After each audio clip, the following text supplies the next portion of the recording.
नमस्कार मैत्रिणींनो, आज मी तुम्हाला दाखवणार आहे स्टोन असणाऱ्या लोकांसाठीची खास भाजी. ठेचलेला लसूण, त्यासाठी लागणारं साहित्य मिरची आहे मीठ, आणि ठेचलेलं लसूण तांदूळ ज्याची आणि भाजी. तांदूळ ही ज्याची भाजी भाजी. अशीच हाताने ह्या कुटून भाजीला घ्यायची तांदूळ जे असते. असे म्हणतात आणि काही भागात चवळीची भाजी म्हणतात. कढईवर त्याची मुळं गुलाबी रंगाची असतात.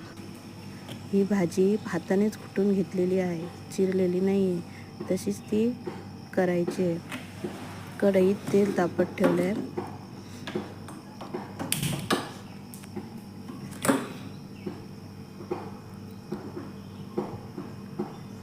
तसेच ह्या भाजीचा जेवणात वापर केल्यामुळे स्टोन असेल तर तो विरघळून जातो आपोआप.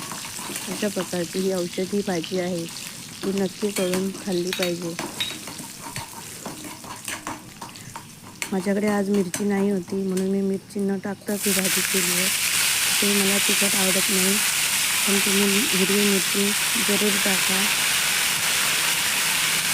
आणि ही भाजी जेव्हा बाजारात मिळेल तेव्हा आणून आवर्जून खाऊन घ्या. त्याने किडनी फ्लश होऊन जाते. भाजी ढवळून व्यवस्थितपणे कढईमध्ये ढवळून घ्या, जेणेकरून ती शिजून जाईल. थोडंसं पाणी टाकून त्यावर ती शिजत ठेवायची.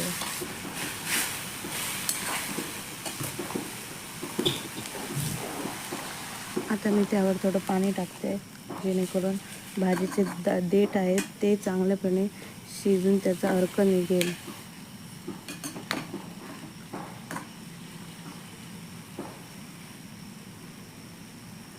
या भाजीची टेस्टही खूप छान लागते.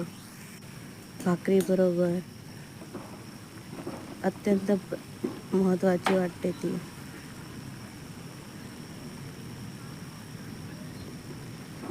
चला तर मी मैत्रिणींनो, माझे व्हिडिओ तुम्हाला आवडत असतील तर नक्की लाईक, शेअर आणि सबस्क्राईब